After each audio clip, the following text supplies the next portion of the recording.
bajo el puente del troll.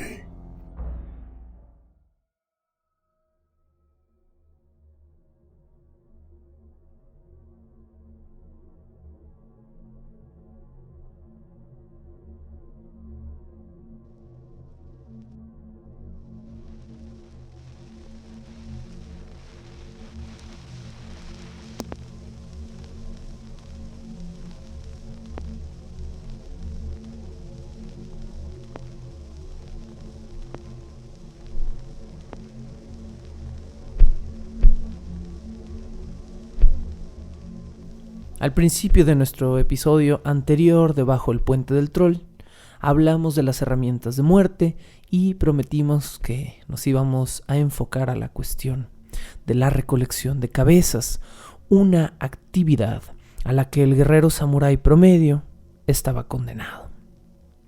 Un guerrero samurái tenía que terminar una batalla con un buen número de enemigos de alto rango, entre comillas, capturados, para subir su estatus frente a su señor feudal. Cuando decimos capturados, y por eso las enormes comillas alrededor de la palabra, no nos referimos a que estos enemigos iban a ser tomados prisioneros, sino a que el samurái tenía que cortar sus cabezas durante la batalla y guardar esas cabezas para futuro reconocimiento de los decapitados por parte del señor feudal y para futura entrega a los familiares de los enemigos cuyas cabezas habían sido cortadas, que después, cuando los enemigos eran enemigos honorables y querían velar los cuerpos, se les devolvían las cabezas, pero solo una vez que el samurái había presentado sus trofeos. Incluso existía un nombre especial para la primera lanza o para la primera espada, pero por lo general eran lanzas, que cortaran cabezas durante un combate. Estos samurái, que eran los primeros en decapitar, eran llamados Ichibankubi. Los Ichibankubi, o término formado de otros dos, que sería Ichiban como primero, primera, y Kubi, que en este caso no significa realmente cabeza, sino cuello, Kubi. Pero la traducción dada a este término es la primera cabeza. Entonces se llamaba primera cabeza al primer samurái en combate que decapitaba a un enemigo. La cuestión es la siguiente. Imaginen que estamos en medio del caos de la batalla. Imaginen que las voces y la violencia van en aumento y vamos corriendo con nuestro caballo a trote a enfrentarnos al enemigo después de que muchos de los enemigos han sido muertos con con flechas o con balas de mosquete. Y nos lanzamos contra nuestro enemigo, de repente por alguna combinación entre habilidad nuestra y azar. Logramos decapitar con un arma larga a un enemigo. ¿Qué vamos a hacer? Vamos a parar en ese momento, vamos a descender del caballo, vamos a ir a buscar la cabeza que rodó 10 metros hacia abajo de la colina y vamos a recolectarla para guardarla. ¿Dónde? ¿Cómo juntaba un samurái las cabezas que había ganado durante un combate? Bueno, de eso específicamente se trata todo nuestro programa del día de hoy y les prometo que va a ser muy divertido y muy interesante. Específicamente el primer problema en el que nos tenemos que centrar es cómo diantres sabía un samurái si las cabezas que después iba a recolectar en el campo de batalla, porque bueno, hemos establecido justo ahora que no se podía parar a recolectar estas cabezas, no siempre, a veces sí, ya lo hablaremos, pero una vez que terminaba la batalla, ¿cómo iba a saber el samurái qué cabezas le correspondían? ¿Y cómo iba a evitar el problema de que llegara algún abusón a decir, no, momento, esa cabeza que tienes en la mano es mía, yo la corté, aunque no fuera cierto?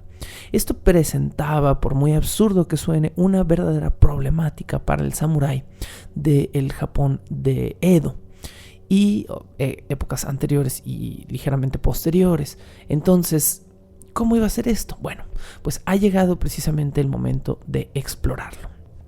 punto número 1 que tenemos que tocar el día de hoy es algo que ya habíamos mencionado previamente antes, pero que vale la pena volver a mencionar, y es que la causa número 1 de muertes en el campo de batalla japonés medieval eran las heridas de flecha, no de espada. Por lo tanto, no había decapitaciones por doquier, pues.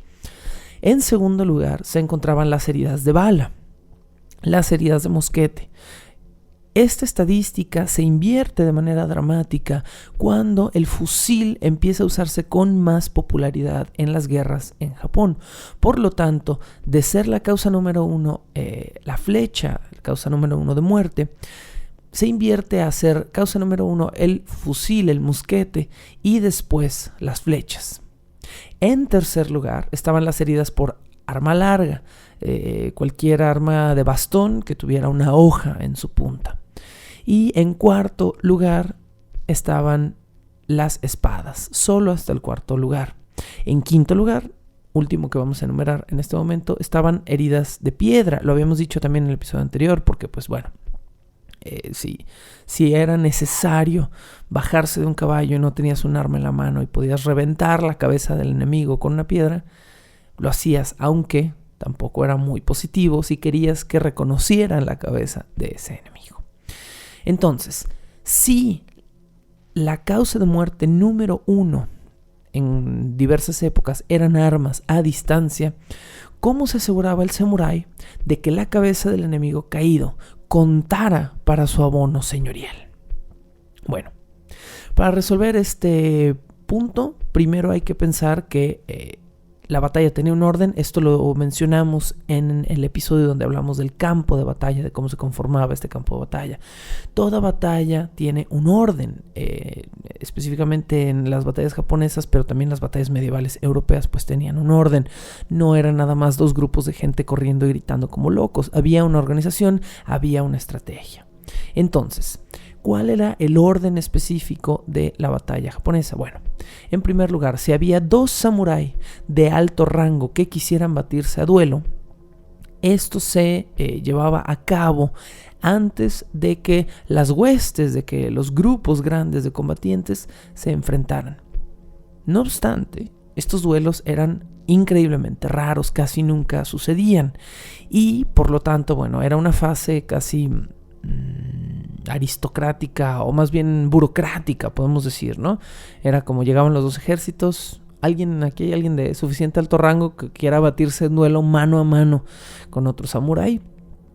Quizá solo si hubiera una querella personal, alguna afronta entre familias, a lo mejor se manejaba, pero esto era increíblemente raro, mucho más raro de lo que la literatura romántica del siglo XX y XXI nos han dejado creer. Bueno, inmediatamente después comenzaba la primera fase de la batalla, que era a tiro de arco o de mosquete a distancia. Las dos huestes, los dos ejércitos se ponían a una cierta distancia y probaban su suerte tratando de matar la mayoría de soldados con arcos y mosquetes a distancia. Si tu ejército tenía una serie de buenas líneas de mosqueteros, entonces podías derribar a un montón de ashigarus, de soldados de pie, o de samurái antes de siquiera empezar a batirse los dos ejércitos. Una vez que ambos ejércitos se quedaban sin munición de mosquete, sin pólvora o sin flechas, o simplemente alguno de los dos ejércitos decidía que era suficiente combate a distancia, se lanzaban los primeros combatientes a caballo.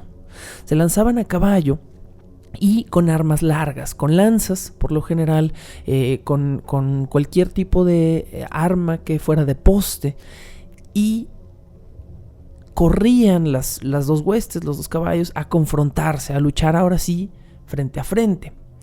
Una vez que empezaban a diezmarse los primeros grupos, seguía lo que se conoce como el melee general, es decir, donde los soldados que no tenían a su disposición un caballo, los soldados de pie, se batían con lanzas y con espadas.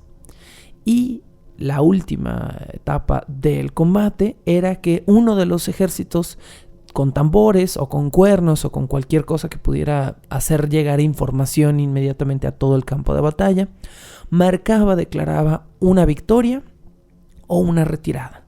Este era uno de los dos posibles resultados. Ganamos y había un toquido específico de cuerno y de tambores, o ¿saben qué? Perdimos, ya vámonos, antes de tener más pérdidas, retírense. Esas eran las etapas del combate. Al lanzarse a la carga, un samurái de alto rango gritaba: ¡Ey, ey! ¡Ey, ey! Y todos los Ashigaru, todos los soldados de pie que estaban detrás de la línea de caballos, contestaban con un ¡Oh! ¡Ey, ey! ¡Oh! ¡Ey, ey! ¡Oh! ¡Ey, ey! ¡Oh! Ese era el grito de guerra tradicional japonés. Y entonces empezaba este cántico. Este cántico se podía hacer en la primera carga, justo antes del melee general. ¡Ey, ey! ¡Oh! Y se lanzaban a la carga.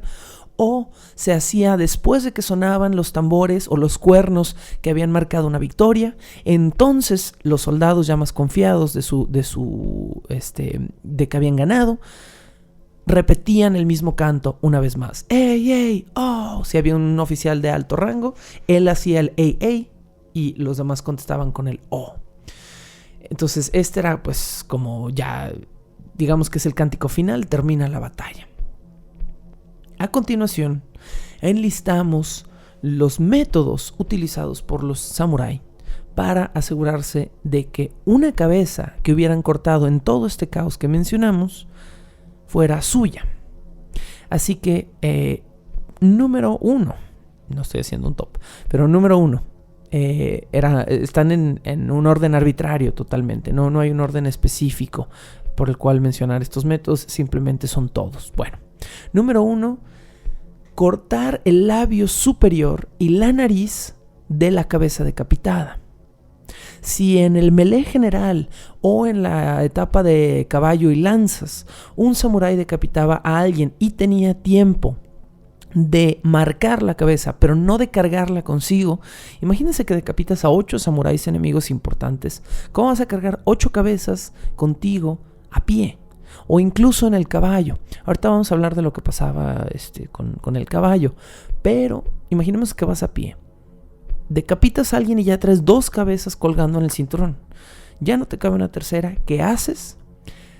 Con la misma espada o con un wakizashi o un tanto, es decir, una daga, rebanas en un solo tajo, en una sola pieza, el labio superior, el bigote y la nariz del samurái. Esto te garantiza 2 cosas muy interesantes. Bueno, obviamente dejas la cabeza en un lugar donde crees que vas a reconocerla y te guardas en una bolsa de piel que llevaban por lo general al cinto los samurái el labio, el bigote y la nariz de la persona. Sí, así, recién rebanada y sangrando, así te la guardas en una bolsita. Bueno, por eso era de piel. Después la idea era que recuperaras la cabeza y que pudieras hacer un rompecabezas, un match del labio, el bigote y la nariz con el rostro para que confirmaras que esa cabeza había quedado marcada por ti y que tú tenías la pieza faltante. Si alguien, es por esto que lo hacían, si alguien se robaba tu cabeza o la quería declarar como suya, 1, tú tenías una pieza que embonaba, siempre y cuando la piel no se secara mucho, en el rostro, pero 2, y esto era el motivo más importante por el cual hacían este método o este ritual. Si alguien trataba de presentar una cabeza a la cual le hacía falta el labio superior y la nariz, no podía comprobar que era una cabeza de hombre, de varón, porque no tenía el bigote y porque no tenía la parte más característica de una cara masculina, que es una nariz ancha. Entonces, al rebanar esta parte del rostro, si alguien te robaba tu cabeza, por lo menos te asegurabas de que no pudiera presentar una cara identificable, específicamente una cara identificable como de hombre. ¿Por qué? Porque esto, alguna vez creo haberlo mencionado, pero si no lo volvemos a mencionar, era una falta seria tratar de presentar un rostro femenino como un rostro masculino decapitado en guerra. Y por lo visto, dado que era una falta seria y estaba considerada en la ley, al parecer era común que alguien asesinara, decapitara a una mujer, él a lo mejor tratando de hacerla pasar por un samurái de rasgos finos, con el cabello también largo, y presentar esta cabeza como si fuera de un hombre. Y esto era una falta terrible. Entonces, esta estrategia de cortar el labio superior y la nariz te protegía a garantizar que tu cabeza iba a ser identificable como la cabeza de un samurái masculino. No que no hubiera samuráis femeninos, los había, pero eran muy limitados, eran los menos. Pero principalmente era para asegurarse de que nadie robara tu trofeo. Y ahorita continuamos con más metodologías utilizadas por los samuráis para marcar su muerte.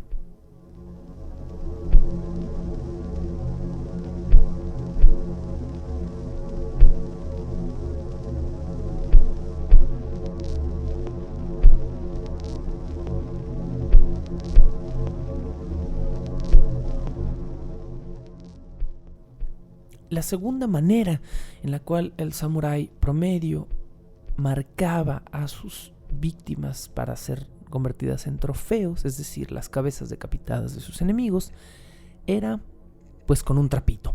¿Y cómo que con un trapito? Bueno, el samurái preparaba previamente una serie de trapos de tela, de fragmentos de tela, escritos con su nombre. Esto quizá noches u horas antes de la batalla. Y atravesaba estas piezas de tela con un clavo o un tornillo en la punta. Así, cuando estaba en el melee general y decapitaba a un enemigo, podía simplemente sacar de su cinturón o de algún bolso de su cinturón uno de estos clavos con un trapo y presionar en la parte más suave abajo de la garganta, en donde se une la cabeza con el cuello, un clavo con un trapo marcando la cabeza como suya. Después, para pasar a revisar las cabezas y recolectar las que él considerara que eran sus trofeos. Básicamente, pues era ponerle un post-it o un pin a su cabeza. Esta era la segunda manera. Otra manera de hacer esto era muy similar y era con palitos de madera. El samurái afilaba pequeñas estacas similares a ohashis o palillos con los que se come la comida en Japón. Y estas estacas, que eran ligeramente más anchas, también llevaban escritas un nombre, el nombre del samurái.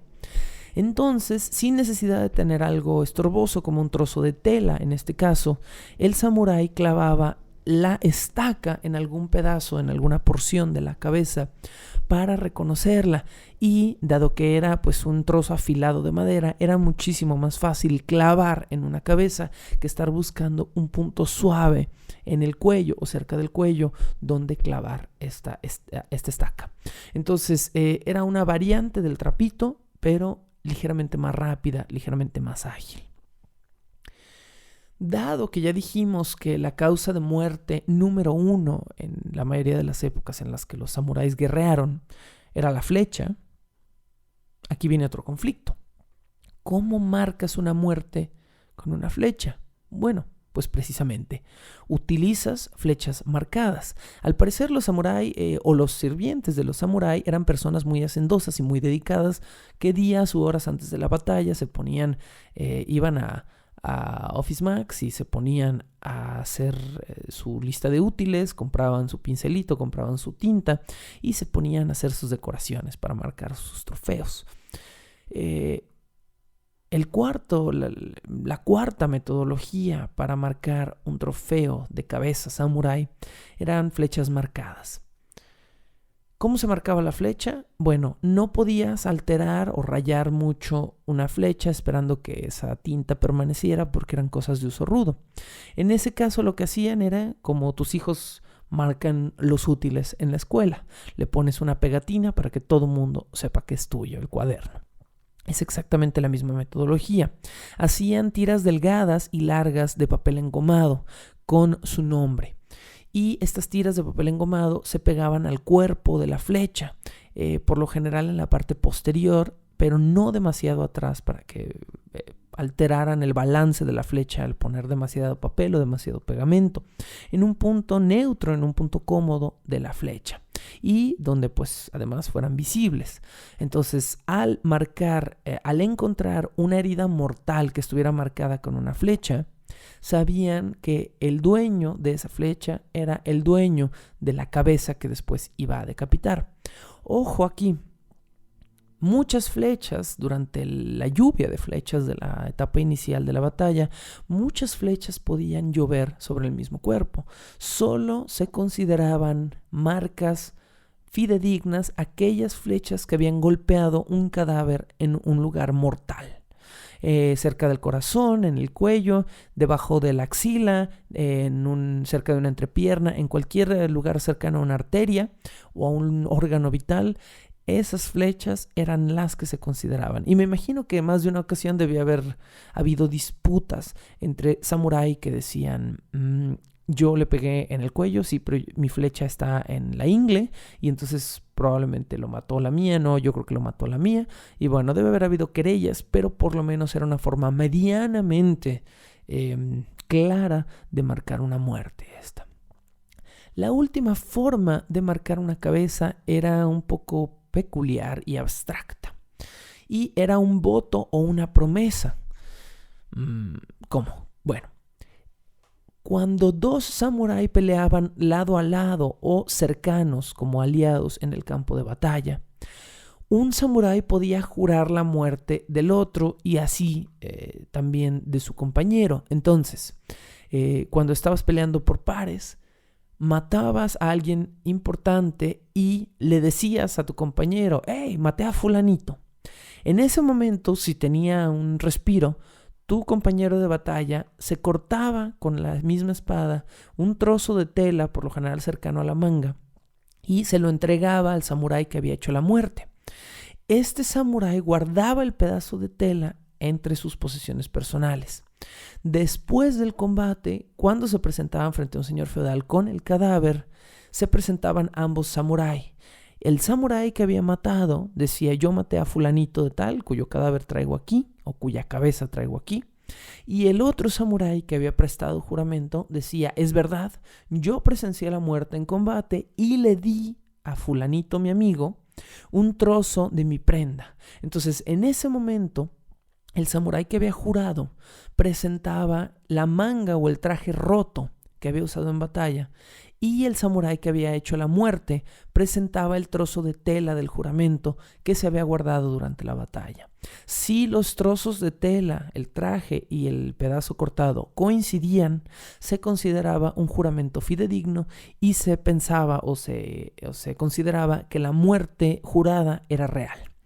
Muy peculiar esta manera de marcar una muerte, pero me imagino que si existía es porque existió en algún punto la necesidad de hacer este tipo de votos y promesas. Entonces, bueno, estas son las 5 maneras más comunes en las que los samuráis marcaban sus trofeos o sus muertes. No obstante, había samuráis muy experimentados que solían llevar en su caballo ganchos o garfios redondos muy largos, muy grandes, anillos gigantes, casi como llaveros gigantes, bien aferrados a la montura del caballo, donde clavaban las cabezas. Imaginen una luna creciente casi cerrada, donde en la punta tiene un filo o un pico. Entonces, ahí como colgarías una res en un matadero, ahí atravesaban las cabezas por la sien o por el cuello. Y estos anillos que iban aferrados a la monta del caballo soportaban mucho peso y tenían mucho espacio. Así que un samurái que fuera precavido con su estatus, que además tuviera la experiencia, pero que además tuviera el tiempo en combate de pausar y de decir, ok, tengo 4 cabezas, las puedo instalar, las puedo enchufar en mi caballo, lo hacían. Otros samuráis usaban lo que se conoce como kubibukuro. El kubibukuro era un saco tejido hecho con el propósito de poner cabezas y narices, labios humanos. Entonces este kubibukuro era un saco de tamaño mediano que se llevaba al cinto y con el cual un samurái que mataba podía almacenar algunos labios o cabezas. No lo más práctico, al menos no para las cabezas completas, pero bueno, ahí estaba el recurso. Finalmente también estaba un último recurso que tenía un caso específico. Cuando un samurái mataba a un horomusha era un samurái de alto rango. Era un samurái que iba marcado en el combate por una capa. Y estos samuráis de muy alto rango se distinguían del resto. Estas capas eran la forma de hacerlo, de distinguirlos. Entonces, si un samurái de menor rango mataba a un horomusha, tomaba la capa del horomusha, decapitaba al horomusha y guardaba la cabeza en la misma capa del capitán para atársela al cinturón. Cuando se presentaban estos trofeos, que eran trofeos de muy alto rango, se presentaban precisamente junto con la capa. Entonces era una manera de marcar que tu enemigo, a quien habías asesinado, no era un cualquier samurayucho de rango medio, era un gran general, un gran capitán, y presentabas la prenda junto con la cabeza.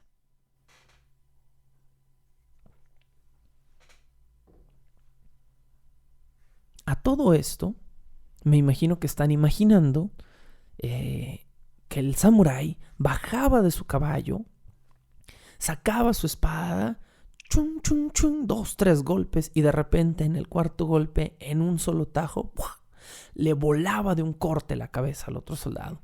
Esta es también la imagen romántica. Esto es lo que creemos que pasa. ¿Cómo decapitas a un soldado en batalla? Bueno, pues mi espada, mi katana, hecha por fulanito herrero de octava generación, es tan afilada que de un solo corte pude decapitar a un hombre. Bueno, esto no es imposible, pero tampoco es fácil y tampoco es común. Y hacer un corte tan limpio y tan fuerte, sin una preparación de postura y sin que el enemigo se quede quieto, es muy difícil. Más encima, ya hablamos de las espadas samurái y dijimos que por lo general eran herramientas, pues ahora sí que de batalla, eran herramientas del diario. Y no todas las armas que blandía un samurái estaban recién afiladas y tenían el mejor filo. A veces, después de un par de horas o después de algunos golpes violentos en el campo de batalla, te topabas con que tenías que, pues, decapitar a un enemigo con un arma mellada, bañada en sangre coagulada, que no iba a ser el mejor corte. En medio del combate, además, con mucha prisa y más encima que se viera bonita la cabeza para presentarla. No, esto era casi imposible. Además, si alguien te va a cortar la cabeza, no te quedas quieto, ¿no? O sea, no te vuelves un blanco fácil, idealmente, para que te vuelen la cabeza de un tajo, te proteges. Preferirías, o sea, yo me imagino que en una reacción humana preferirías primero perder un brazo y protegerte con el brazo a perder la cabeza, ¿no?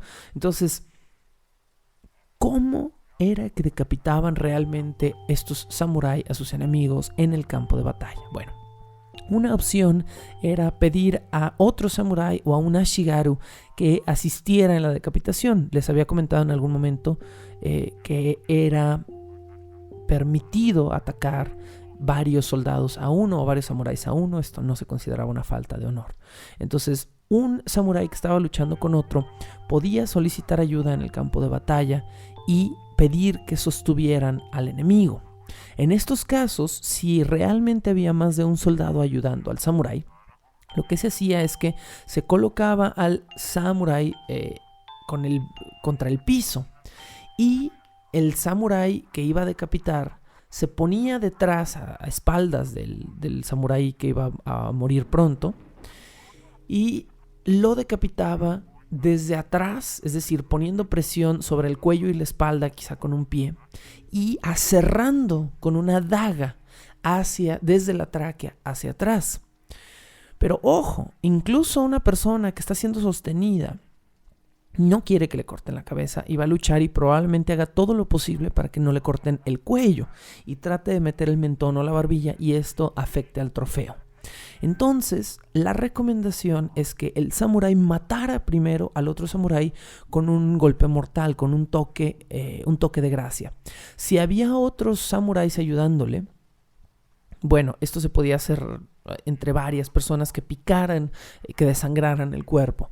Pero si estaba vivo mientras lo estaban sosteniendo, el samurái primero asestaba un golpe de gracia en uno de 3 lugares: en la garganta y dejar de sangrar al samurái, en el corazón para matarlo inmediatamente, pero esto era difícil si tenía armadura, o en una de las uniones de la armadura en la arteria femoral de la pierna, es decir, cerca de la ingle.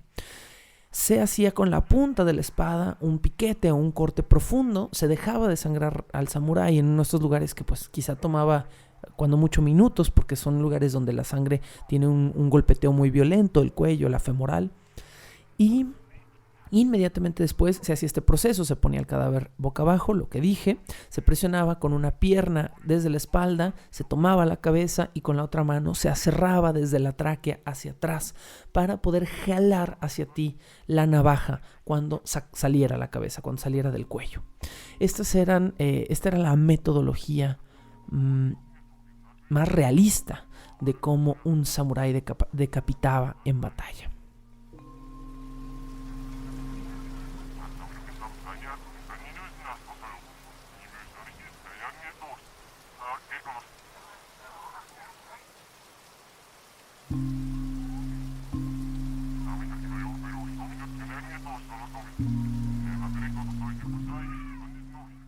Los samurái y los shinobi, los ninja, eran personas supersticiosas, específicamente porque en la época en la que existieron y se movían, había toda una serie de rituales que se creía afianzaban los actos en sí, como una especie de magia shintoísta o magia ninja, magia jutsu, quizá no sea el nombre correcto, donde el acto o el ritual reafirmaba el significado de la violencia o de la batalla. Que bueno, esto lo podemos decir de los samuráis como lo podemos decir de casi cualquier guerra, ¿no? En todas las guerras vamos a encontrar un componente místico, religioso, sobrenatural, supersticioso, en el cual hasta cierto punto afianzarse para creer que lo que estás haciendo es correcto. Basta con analizar las cruzadas medievales europeas, donde básicamente pues te estoy matando en nombre de mi Dios, ¿no? Entonces, para celebrar, porque era una celebración, para celebrar la toma de cabezas enemigas y para validarlas como parte de algo importante en la vida de un samurái, se realizaba un ritual religioso conocido como Chimatsuri o el sacrificio de sangre. El Chimatsuri era un ritual que se hacía con la primera cabeza ganada en batalla. Esta primera cabeza, obviamente, si esa tarde te echabas 8 personas, no ibas a hacer 8 veces el ritual, era solo la primera. La primera cabeza ganada en batalla se ofrecía a los 98,000 dioses de la guerra, con el samurái levantando la prenda en un ademán de oración. Es decir, el samurái haciendo un gesto como Shinto. Si han visto una ceremonia Shinto, la ceremonia Shinto se tiene la costumbre de, un poquito como se ora en el cliché católico religioso, de juntar ambas palmas, pero en el Shinto se hace 3 veces. Y esos 3 aplausos son como ya la vinculación de ambas manos para orar a los dioses. De la misma manera, entre medio de las palmas se toma la cabeza como si las manos quedaran en oración. Se realiza un cántico y se eleva la cabeza a los 98,000 dioses de la guerra, a los 8 demonios, a los 4 devas, al mismísimo Buda y a los 19 diablos. Y el cántico o la oración que se dice es: danos una victoria, nuestra continua suerte en batalla nos salva. Y se termina este rezo con una frase de magia shinobi, de magia ninja, que es Kyukyu no ni tsuryo, Kyukyu no ni tsuryo. y se repite. Por lo general las encantamientos o la magia shinobi se repite 3 veces, pero esto es como una mezcla con Shinto, entonces probablemente solo se mencione una vez. Bueno, danos una victoria, nuestra continua suerte en batalla nos salva. Kyukyu no Nitsuryo. Y entonces entregas o ofrendas esta cabeza. Un dato curioso aquí, creo que la cifra les parecerá chistosa. Los 98,000 dioses de la guerra no significa que el Shinto tenga 98,000 dioses específicos de la guerra. Que bueno, el Shinto considera que cualquier cosa puede ser un dios, que los objetos tienen espíritus, que los muertos tienen espíritus, que los animales tienen espíritus y que todos esos espíritus son en algún nivel fragmentos de una deidad o son un dios. Entonces sí tiene friego 1000 dioses, pero los 98,000 dioses de la guerra es una expresión 98,000 que no es literal, sino que se usa en Japón, o se usaba más bien en el Japón feudal, como un equivalente de muchos o de infinitos. Esto es común en distintas culturas tienen distintos números que se utilizan como equivalentes de infinito. Incluso en el habla coloquial en español utilizamos, por ejemplo, el término 1000 como algo inacabable o infinito, ¿no? Es que tengo 1000 años sin verlo. Hace 1000, no sé qué. Entonces, el 1000 para nosotros es como un infinito o un eterno o un indeterminado. Y para los japoneses en el periodo Edo eran los 98,000, ¿no? 98,000 esto, que significaba muchos o infinitos.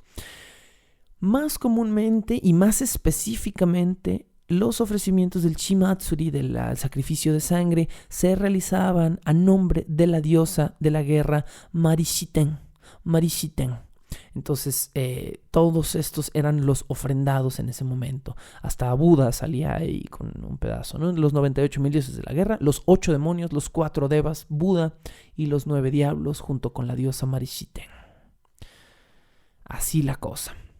Y bueno, con esto terminamos nuestra sección de decapitados el día de hoy, pero todavía nos quedan unos minutitos de programa. No se asusten, esto no se acaba tan pronto, todavía nos falta cerrar esto. Pero ya cerramos el episodio de los decapitados y vamos a hablar de un pequeño punto más, que es la preparación del samurái en distintas circunstancias adversas. Los samuráis estaban entrenados para sobrevivir en condiciones extremas, específicamente durante largos viajes. Viajar en el presente es una molestia de 24 horas, cuando mucho. A donde más lejos vayamos, vamos a pasar un día entero en un avión y va a ser horrible, pero va a ser un día. Pero pues en el pasado, por muy pequeño que sea Japón, esto no era el caso. Lo que realmente sucedía es que tanto los aristócratas como los de rango medio, como las personas de clase media y baja, tenían que estar viajando constantemente para una o para otra cosa. Y esos viajes eran extremos, eran duros, eran largos. Ninguna de las cosas que dije con albur. Entonces, para que un samurái bien entrenado pudiera sobrevivir una campaña de combate o para sobrevivir un simple viaje a la capital, decíamos en uno de los episodios, yo siento que he dicho muchas cosas, a lo mejor no las he dicho, pero tengo demasiada información en la cabeza y ya no sé qué he dicho y qué no. Pero creo que decíamos en uno de los episodios que en ciertas ocasiones, específicamente durante el periodo previo a la pacificación del Japón, los samurái de más alto rango de ciertas regiones tenían que viajar a la capital cuando la capital se movió a Kioto. Y esto era una obligación para mantener la venia del emperador, y esto lo hacían 2 veces al año. Entonces tenían que ir al principio quizá de la primavera una vez a ver al emperador, y luego otra vez quizá cerca del otoño a ver al emperador. Y estos eran viajes que, si estabas en una de las puntas de Japón, ibas hasta Kioto, pues te podían tomar semanas. Entonces hay que considerar que estar semanas a la intemperie implica una cantidad impresionante de recursos y de preparación. Bueno, en fin, los samuráis tenían que estar, en pocas palabras, preparados. Y aquí tenemos una lista de algunas prácticas y tácticas de preparación para luchar o sobrevivir o lidiar con distintas situaciones. En primer caso tenemos los casos de niebla. La niebla es muy densa en Japón. Los momentos en los que hay niebla en Japón es una niebla que te quita visibilidad a los pocos metros y por lo tanto pues puede ser algo peligroso en caso de montar a caballo. Pero específicamente para el samurái era un problema en caso de tener que luchar, de tener que pelear durante un momento neblinoso. Y en ese caso al samurái se le entrenaba para siempre buscar sentir con el rostro el viento.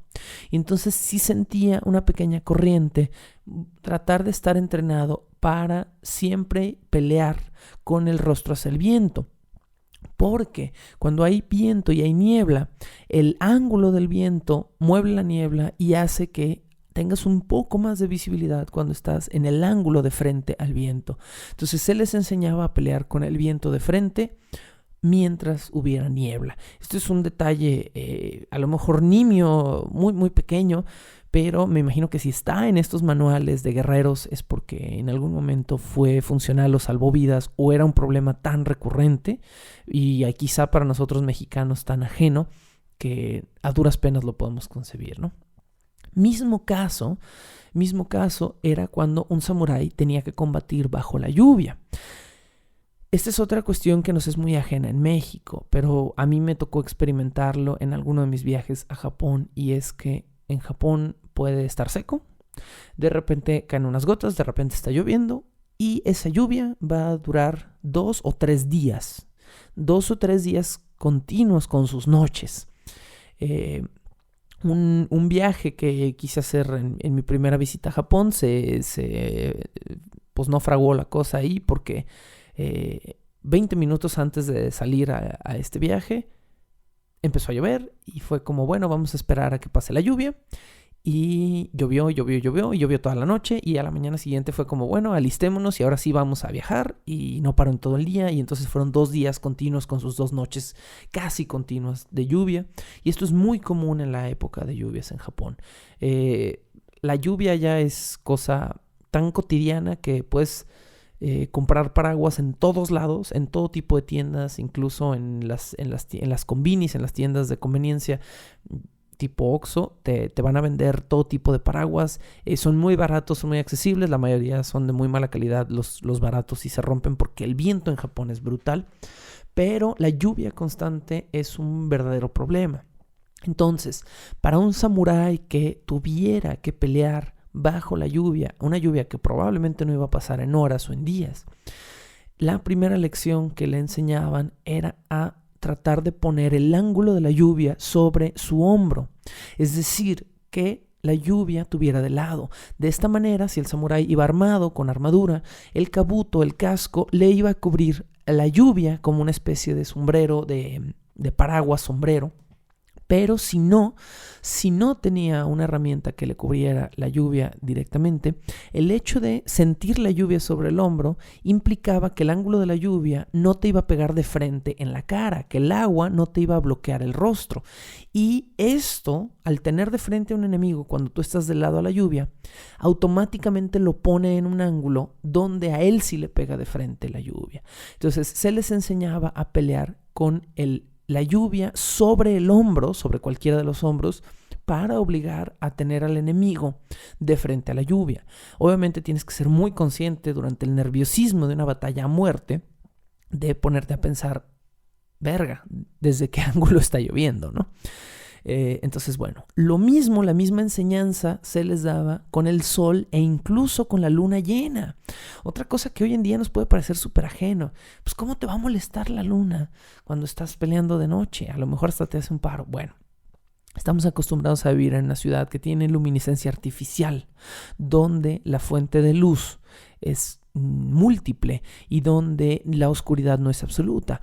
Pero en una noche de luna llena completa, en un lugar que está totalmente oscuro, que no tiene ni una sola fuente de luz y donde la luna es la única fuente de luz, una luna llena es suficiente para encandilar o para molestar teniéndola de frente, por lo que se les enseñaba a pelear con el sol sobre el hombro o con la luna sobre el hombro, a poner la fuente de iluminación en ángulo, de manera que la iluminación molestara a su enemigo y que su enemigo fuera quien quedara encandilado y no ellos mismos. Otra lección que se les daba a los samuráis para sobrevivir condiciones extremas era cómo cruzar ríos portando armadura.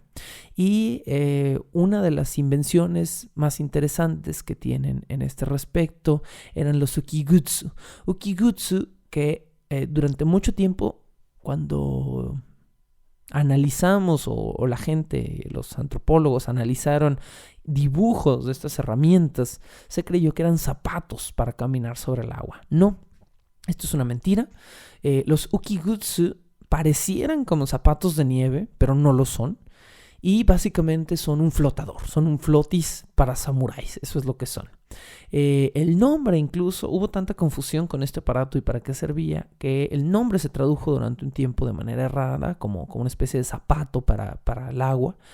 Y pues el término zapato no era correcto, era plataforma. Ukigutsu es una plataforma para el agua y esta plataforma son 4 trozos de madera en medio círculo. Imagínense un círculo perfecto pero compuesto de 4 piezas, como si partieran vertical y horizontalmente un círculo que tienen de frente y lo separaran. Entonces esas 4 piezas que les quedan se van a atar entre sí en el contorno, es decir, por la circunferencia o por en medio de la circunferencia, con cuerda. Lo que tienes básicamente es un flotador flexible de madera que además tiene un lado abierto para poderse amarrar, porque no te lo puedes poner desde las piernas si traes una armadura, ni desde arriba de los brazos. Entonces lo que hacías básicamente era abrir uno de los lados del ukigutsu, cerrártelo, amarrártelo en el pecho y utilizar esto como un dispositivo de flotación para que te levantara los hombros, la cabeza y los brazos en caso de que tuvieras que nadar con una armadura pesada. Y entonces podías luchar contra un río bravo, a lo mejor con mejores posibilidades que si estabas tratando de sumergirte con una armadura que iba a pesar 5 kilos más cuando la sumergieras en agua, ¿no? Entonces, o que se iba a cargar de agua en ciertas vejigas o que iba a tener ciertos problemas y que te iba a hundir el peso de la armadura. Y el ukigutsu te daba una ventaja como un dispositivo de flotación. Como alternativa a esto se utilizaron otros dispositivos como intestinos de piel animal. Se tomaba el intestino de a lo mejor de una cabra o de algún otro animal, de un buey, no sé. Se limpiaba obviamente, y se sellaba de un lado, se inflaba con aire del otro lado, cuando era necesario se amarraba esta vejiga o este intestino y el intestino te lo pasabas por debajo de los brazos para que te levantara el pecho, el cuello, la cabeza y sirviera como un dispositivo de flotación. Esta era otra de las lecciones o herramientas que los samuráis utilizaban. Más encima, el samurái promedio tenía muy buenas habilidades acuáticas, que eran llamadas suiren. Sui, la pronunciación, una de las pronunciaciones del kanji de agua. Suiren, habilidades de agua o habilidades acuáticas. Y eran fundamentales para el entrenamiento del samurái. Algo habíamos comentado antes, muy vagamente, aquí vamos a ahondar en ello. Había diversas técnicas de suiren, como el hira o yogi. El hira o yogi era el nado de pechito o nado de pecho y era la primera forma en la que se les enseñaba a nadar a los samuráis cuando tenían que mantener su cuerpo vertical dentro del agua por X o Y razón, por una armadura pesada o porque tuvieran que mantenerse ocultos. Si alguien te está espiando y quieres pasar desapercibido en el agua, no te pones horizontal, no te acuestas de panza, o no sé cómo decirlo, pues no te pones de pecho completamente sobre el agua, sino que tratas de mantenerte vertical y con la cabeza lo más posible metida dentro del agua. Y en estos casos se les enseñaba a nadar como nadaríamos de pecho, pero verticalmente, jalándonos con las manos hacia adelante. También se les daba entrenamiento para aprender a sumergirse bajo el agua con y sin armadura, pero específicamente a entrenar con armadura. Se les daban técnicas para sostener por largo tiempo la respiración Se les enseñaba incluso la técnica de hacer el muertito, es decir, de descansar sobre el agua durante largos trayectos en los que se cansaran nadando dentro del agua con equipo pesado o con armadura. Y había una técnica muy interesante donde para transportar a un soldado herido o a un samurái herido a través de un río, o tenían que cruzar un río que no tuviera puente, lo que hacían era varios hombres sin armadura se ponían a flotar en modo de hacer el muerto, hacer el muertito, y encima de los cuerpos, de los pechos y de los vientres de estos hombres se acostaba al soldado herido. Y entonces estos hombres, moviendo ligeramente los brazos, pero manteniendo el pecho inflado lo más posible para mantener a flote a su compañero herido, lo transportaban hacia el otro lado, lo atravesaban hacia el otro lado del río. Me parece muy muy interesante esta técnica, que no sé qué tan bien hubiera funcionado, pero que creo que valdría incluso la pena a lo mejor poner en práctica con un bonche de amigos para ver si funciona.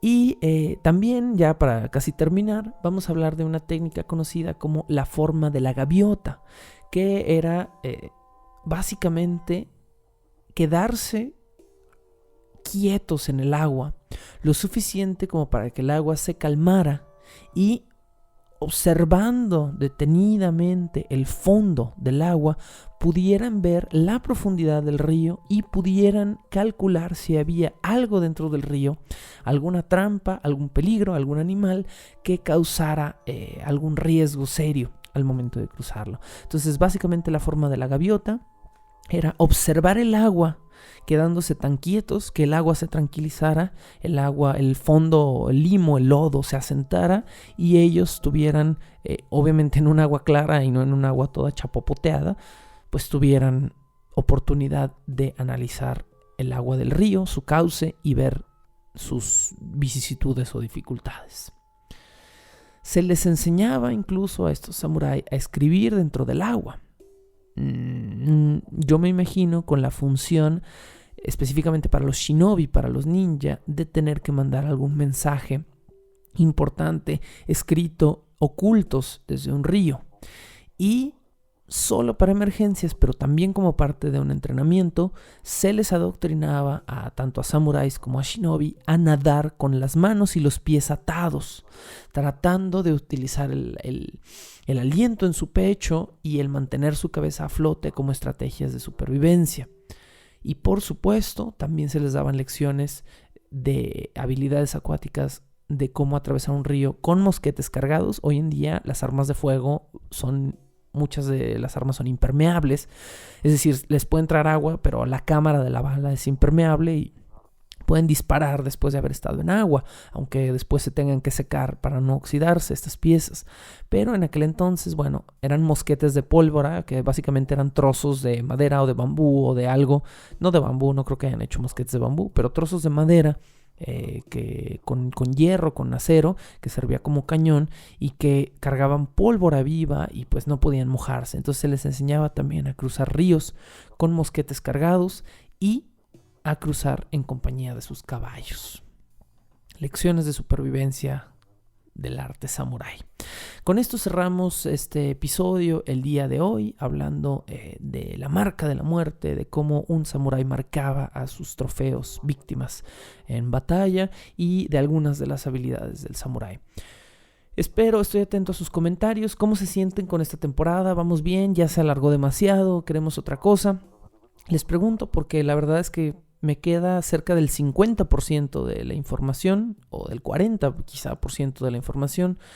Todavía hay muchas cosas por ver, los encantamientos mágicos ninja, las artes mágicas, los polvos mágicos de los ninja, las formas de ocultarse, las creencias místicas de qué era lo que se tenía que hacer cuando entrabas a una casa, qué oraciones tenías que decir para volverte entre comillas invisibles, cómo mantener vivo un fuego por 3 días cuando no lo podías estar avivando. O sea, hay todavía una serie de consejos de los que podemos hablar, de cosas, de curiosidades. Comenten, díganme cómo estamos con esta temporada, queremos continuar, hay mucho que ver, o vamos ya considerando la posibilidad de cerrar esta temporada y de lanzarnos a algo distinto. Muchísimas gracias por estar aquí, por su participación, por toda la gente nueva que se ha unido. Se los agradezco mucho. Sus contribuciones, por supuesto, pues las mayores son más que bienvenidas para mi supervivencia mensual, pero incluso las menores hacen una diferencia, no lo olviden. Incluso si están aquí con $1, me gusta que puedan disfrutar de esas cosas, me gusta que se sientan aludidos. Ustedes también tienen todo el derecho de comentar, de estar aquí, de opinar, así que siéntanse con ese derecho.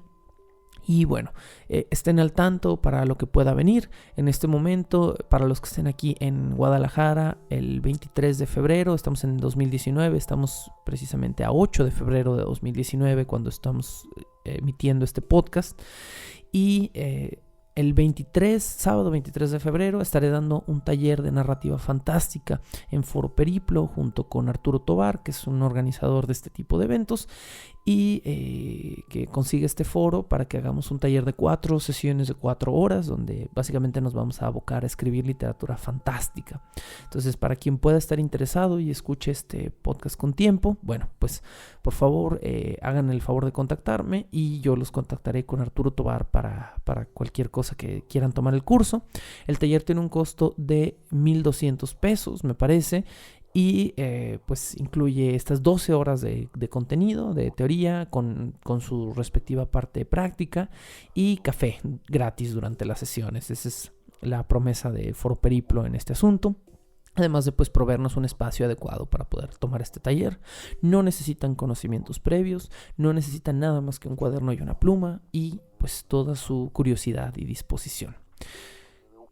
Con esto ahora sí cerramos con este promocional y pues como siempre les digo, muchas gracias por escuchar.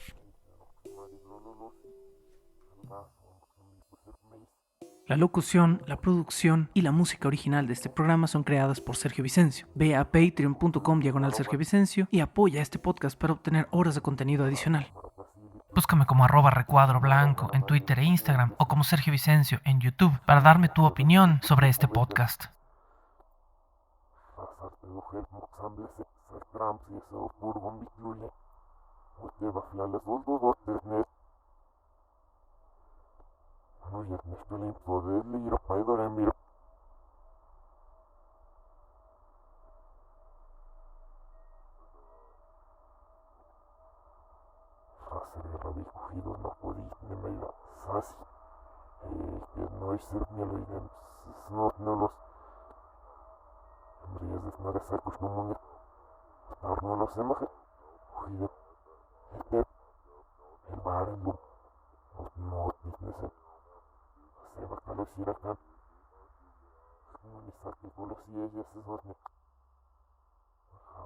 Tierra.